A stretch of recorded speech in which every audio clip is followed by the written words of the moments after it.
Halo, apa kabar semua? Selamat datang di channel Om Burhan. Om harap yang nonton di channel ini masih pada sehat dan waras ya. Kali ini Om akan membahas sebuah film drama dari sang kanibal kesayangan kita semua, yaitu Om Mads Mikkelsen, berjudul The Legend of Michael Kohlhaas yang dirilis pada tahun 2013.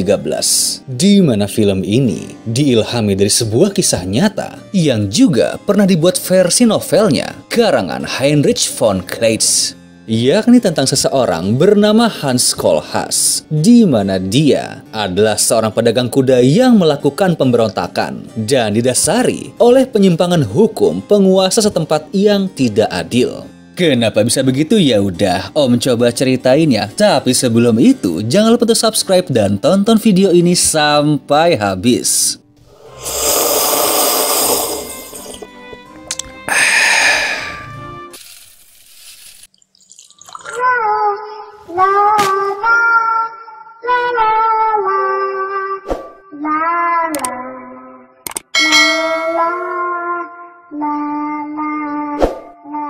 Time story.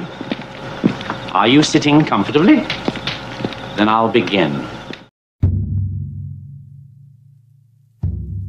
Film diawali pada abad ke-16 di negara Jerman dengan menampilkan seorang penjual kuda yang saat ini akan menuju daerah Saksoni untuk menjual kudanya. Namun di tengah perjalanan, pemilik kuda bernama Michael Kohlhaas ini dihadang oleh beberapa anak buah dari bangsawan setempat, yakni Wenzel von Tronka, di mana mereka meminta surat izin Michael agar dapat melewati jembatan tersebut. Namun Michael menolak, sebab biasanya dia selalu diperbolehkan melewati jalur tersebut oleh ayah sang bangsawan. Tapi ini memang aturan terbaru yang dibuat oleh Wenzel, dikarenakan sang ayah telah meninggal dunia. Michael pun mencoba mengambil jalan tengah untuk menjual kudanya dengan harga murah. Namun sang bangsawan malah meminta 2 kuda hitam terbaik sebagai jaminan untuk melewati daerah tersebut. Bahkan dengan sombong, dia sempat menodongkan pistol ke arah Michael hanya untuk menggertaknya. Tapi Michael pun menuruti permintaan tersebut, lalu menunjuk anak buah kepercayaannya yang bernama Kaisar untuk menjaga kudanya selama dia pergi. Namun saat siang hari, Kaisar nampak bingung karena nggak dapat menemukan kuda itu di dalam kandang milik bangsawan Wenzel dan menemukan hewan itu sedang dipakai membawa tumpukan kayu, di mana hal ini membuatnya kesal karena kaki kuda tersebut jadi terluka. Dia pun membawanya ke tepi sungai untuk dibersihkan. Namun gak lama, anak buah sang bangsawan muncul dan tanpa alasan yang jelas menuduh Kaisar sebagai pencuri, lalu memerintahkan anjing pemburu mereka untuk menyiksanya. Sementara itu, terlihat kalau Michael telah sampai di Leipzig dan menjual kuda miliknya yang berkualitas premium dengan harga tinggi kepada gubernur setempat. Keesokan hari, dia pun kembali pulang ke rumah dan bertemu dengan istrinya, yakni Judith, sambil membawa oleh-oleh berupa gaun baru yang langsung dia pakai untuk diperlihatkan kepada sang suami. Kemudian pada siang hari, Michael pergi ke kastil Wenzel untuk memeriksa kudanya. Namun saat sampai, ternyata kedua kudanya malah dimasukkan ke dalam kandang babi yang jelas tidak sehat. Apalagi terlihat kalau kondisi kuda juga terluka cukup parah. Hal ini jelas membuatnya marah. Namun anak buah sang bangsawan berkata kalau kuda-kuda itu terluka karena sempat dibawa lari oleh Kaisar. Namun Michael tentu nggak percaya begitu saja. Dan gak lama Wenzel pun tiba, di mana dia langsung protes serta meminta pertanggungjawaban kepada sang bangsawan atas kondisi kudanya. Tapi hal ini tidak diindahkan oleh Wenzel, di mana Michael makin kesal dan berkata akan melaporkan sang bangsawan kepada pihak pengadilan. Atas kejadian ini, Michael pun datang ke kantor seorang pengacara bersama Kaisar yang langsung menunjukkan bekas luka yang dia terima dari penganiayaan anak buah bangsawan Wenzel, serta bercerita tentang nasib kedua kudanya, lalu meminta sang pengacara untuk membantunya mendapatkan keadilan. Scene pun berganti dengan Michael sedang membantu proses persalinan salah satu kudanya, di mana kuda kecil yang baru lahir ini akan dia berikan kepada anaknya, yakni Lisbeth. Beberapa minggu pun berlalu, di mana Michael kembali bertemu dengan sang pengacara yang berkata kalau gugatan kasusnya telah 3 kali ditolak oleh pihak pengadilan dikarenakan Wenzel mendapat bantuan dari kerabat bangsawannya, lalu menyarankan agar Michael membawa pulang kuda-kudanya dan melupakan permasalahan ini. Tapi Michael jelas protes. Namun sang pengacara hanya memberikan sebuah surat dan pergi dari sana, di mana isi surat itu berisi kalau memperbolehkan Michael mengambil kedua kudanya, namun diperingatkan agar tidak mengganggu Wenzel. Kecewa dengan hasil pengadilan, Michael pun berniat menjual tanah dan rumah kepada tetangganya. Bahkan tidak segan memberikan harga murah jika sang tetangga mau membelinya saat itu juga.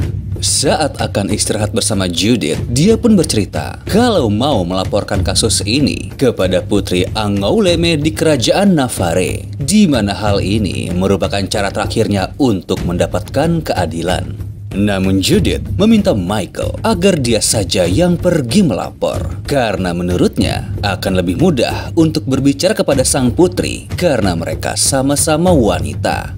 Scene berganti ke esok hari. Michael pun pergi bersama sang anak untuk bermain bersama kuda barunya. Namun gak lama di kejauhan dia melihat ada sebuah kereta kuda sedang menuju arah rumahnya. Dan karena khawatir dengan keadaan Judith, Michael segera pulang, lalu menyuruh anaknya untuk bersembunyi di dalam hutan. Tapi Lisbeth juga khawatir dengan keadaan orang tuanya dan segera pergi berlari pulang ke rumah.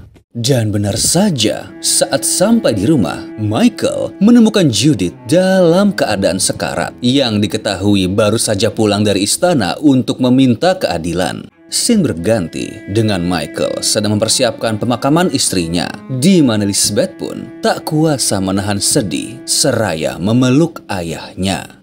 Namun setelah pemakaman, dia menitipkan Lisbeth kepada sang pastor, di mana Michael berniat balas dendam kepada Wenzel, bahkan membaptis 4 orang pengikutnya, serta mempersenjatai mereka untuk menyelesaikan misi tersebut. Lalu setelah siap, segera berangkat menuju kastil bangsawan Wenzel. Dan saat tiba, kelompok ini pun langsung melancarkan aksinya dengan membunuh para penjaga yang ada di sana. Dalam penyerangan tersebut, Michael sampai di sebuah kamar dan membunuh seorang pria, di mana hal ini disaksikan juga oleh istrinya yang hanya bisa diam sambil menggendong bayinya yang sedang menangis. Setelah itu, Michael serta pasukannya segera mengambil semua persenjataan yang ada di sana. Lalu saat mau pergi, Kaisar menemukan anak buah Wenzel yang dahulu sudah menyiksanya, dan pada saat ini sedang bersembunyi di dalam kandang. Alhasil, pintu kandang tersebut dikunci agar mempermudah Michael dan yang lain untuk membantai semua orang dengan menggunakan busur panah. Tapi Michael terlihat kesal sebab dari aksi ini dia tidak berhasil mendapatkan target utamanya, yakni sang bangsawan licik tersebut yang diduga telah kabur dari sana. Diyakini kalau Wenzel telah kabur ke kota Wittenberg dengan berjalan kaki, serta meninggalkan semua anak buahnya. Lalu saat akan mengejar, 2 orang budak Wenzel ikut bergabung ke dalam pasukan tersebut. Ketika rombongan ini sedang istirahat di tengah hutan, mereka didatangi seorang pria bertangan satu yang menunggangi keledai, kemudian memberikan seekor anak babi kepada Kaisar. Dan ternyata dia bukanlah orang pertama yang datang untuk bertemu dengan Michael, di mana saat ini sudah ada 3 orang yang ingin bergabung ke dalam pasukan tersebut. Tapi ya Kaisar yang merupakan mantan tentara menjelaskan kalau apa yang nanti mereka lakukan akan dianggap sebagai aksi pemberontak, dan jika tertangkap, pihak penguasa tidak akan segan untuk menyiksa mereka secara perlahan. Tapi hal ini tidak membuat mereka mundur. Dan dengan menimbang segala risiko yang ada, hanya pria berbadan besarlah yang diperbolehkan ikut ke dalam pasukannya Michael. Namun sang pria bertangan satu tetap memaksa ikut untuk berperang dan mengatakan kalau dia bisa membantu sebab mengetahui lokasi Wenzel bersembunyi. Gak lama kita melihat kalau Michael telah merekrut puluhan orang ke dalam pasukannya, di mana saat ini mereka akan bersiap untuk menyerang Kastil Wittenberg, diikuti dengan para biarawati yang berkumpul di dalam sebuah ruangan untuk bersembunyi dari serangan ini. Lalu, setelah bersiap-siap, para pasukan ini pun menghujani kastil tersebut dengan panah api hingga membuat kebakaran yang besar. Tapi di sisi lain, ternyata pasukan kerajaan sedang dalam perjalanan pulang menuju Kastil Wittenberg. Dan di dalam tempat itu, kepala biara menyuruh seorang biarawati untuk memberikan sebuah pakaian kepada gubernur. Dan di sana pun juga ada Wenzel yang juga disuruh untuk mengganti bajunya dengan baju biarawati. Kemudian menyuruh seorang budak untuk memakai bajunya agar berpenampilan seperti Wenzel. Hal ini dilakukan agar sang bangsawan dapat melarikan diri dengan cara menyamar. Setelah aksi penyerangan ini, Michael pergi ke tengah hutan untuk bertemu dengan anaknya yang sedang menunggu bersama sang pastor. Di mana dia pun juga berkata kalau para tetangga juga telah mengurus rumah Michael dan dapat membeli kembali rumahnya kapanpun dia mau.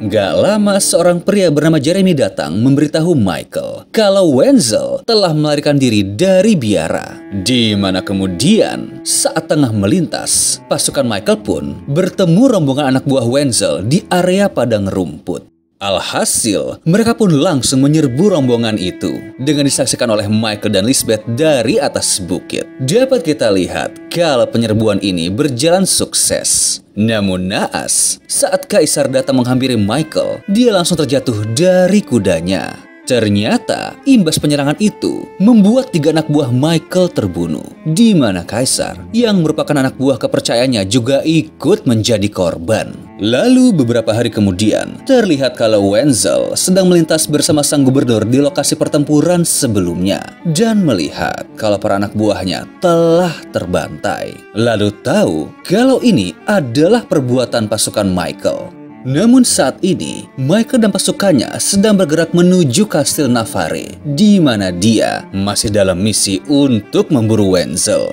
Tapi di perjalanan, ada seorang warga yang mengadu kalau rumahnya telah dirampok dan pelakunya merupakan salah satu anak buah Michael yang bersaudara kembar. Dan karena terbukti bersalah, dia pun mengeksekusinya dengan disaksikan semua orang. Hal ini jelas membuat saudara kembarnya sedih. Namun apa daya, yang bisa dia lakukan hanyalah mengembalikan barang curian tersebut. Tapi tindakan Michael ini membuat seorang pastor geram karena menentang aksi main hakim sendiri. Apalagi dia juga menganggap kalau Michael mengajak para warga yang tidak bersalah dalam misi balas dendamnya. Di mana ini bukanlah sebuah contoh yang baik di mata Tuhan.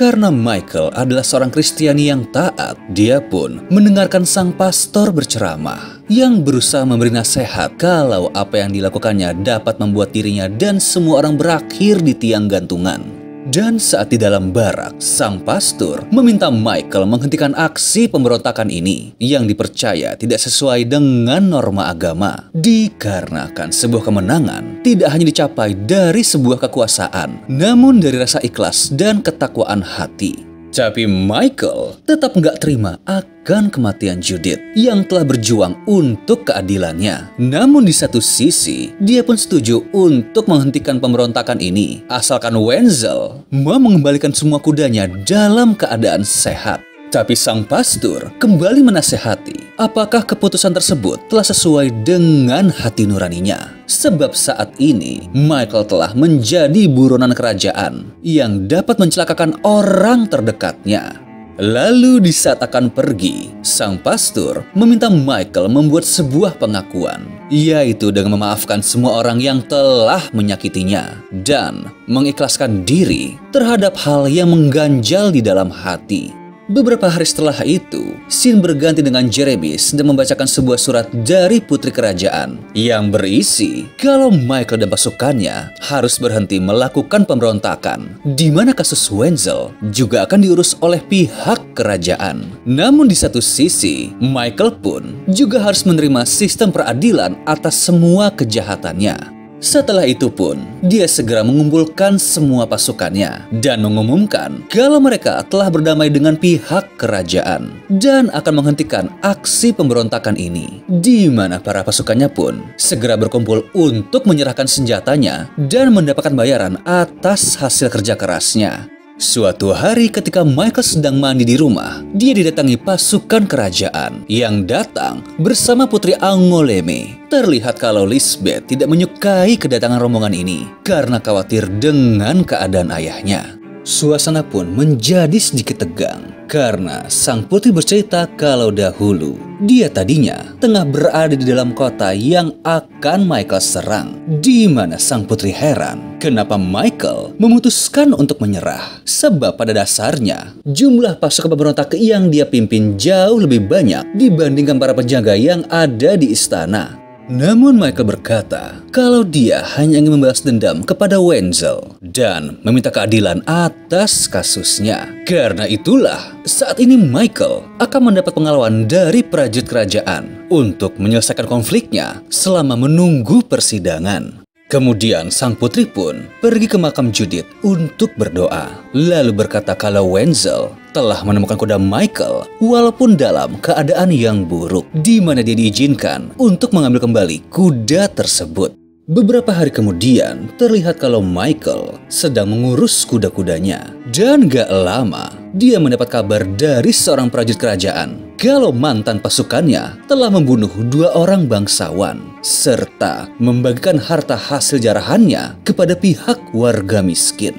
Alhasil, kejadian ini pun membuat sang putri geram dan membatalkan amnesti yang dia berikan kepada Michael. Karena itulah saat subuh, dia pun mengajak anaknya untuk kabur ke rumah bibinya, di mana mereka mengambil arah yang sedikit memutar agar tidak terdeteksi dan akhirnya bermalam di bawah sebuah batu. Namun gak lama, saat Michael terbangun, terlihat kalau para prajurit kerajaan telah mengepung dan akhirnya menangkap dia serta Lisbeth untuk dibawa ke dalam penjara Wittenberg.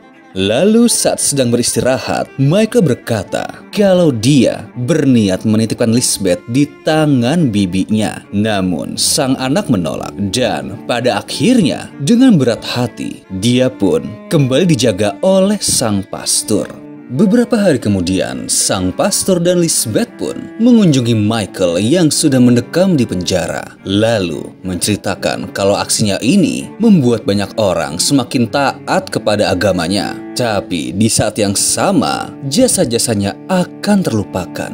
Di mana dia sedang dalam proses pengadilan dengan ancaman hukuman mati. Tapi Michael tidak akan disiksa atau dibakar layaknya seorang pendosa. Lalu setelah beberapa minggu, Michael pun mendapat keputusan akhir dari kasusnya, di mana dia datang bersama Lisbeth dan sang pastor pergi ke suatu lapangan terbuka untuk bertemu dengan sang gubernur. Di sini juga terlihat kehadiran Wenzel yang dijaga ketat oleh pasukan kerajaan. Kemudian sang gubernur memberitahu hasil keputusan persidangan kasusnya, yakni dia mendapat ganti rugi atas penganiayaan dan pengambilan paksa kudanya. Lalu, kedua kuda hitam yang menjadi awal permasalahan ini pun dikembalikan kepada Michael dalam kondisi yang cukup prima. Bahkan dia pun mendapat uang ganti rugi yang langsung diserahkan kepada sang pastor agar memberikannya kepada pihak yang membutuhkan. Sang gubernur pun melepas borgor Michael dan memasangnya di tangan Wenzel, di mana dia hanya akan dibawa untuk menerima hukuman kurungan penjara selama 2 tahun atas segala perbuatannya. Namun di sisi lain, Michael akan menerima hukuman mati atas aksi pemberontakan dan penyerangan pasukannya, di mana sebelum dieksekusi, dia menyerahkan kuda hitamnya kepada Lisbeth untuk dirawat, seraya mengucapkan perpisahan terakhir. Dan setelah itu, dengan tabah, sang anak pergi dengan kuda putih kesayangannya, diikuti oleh sang pastor. Kemudian dengan wajah cemas, Michael pun menuju tempat eksekusi. Namun dia berkata kalau telah siap menerima hukuman mati yang telah ditetapkan oleh kerajaan di sana. Setelah itu, sang algojo pun mulai mempersiapkan Michael dengan menggunting bajunya untuk mempermudah proses eksekusi. Lalu film pun selesai.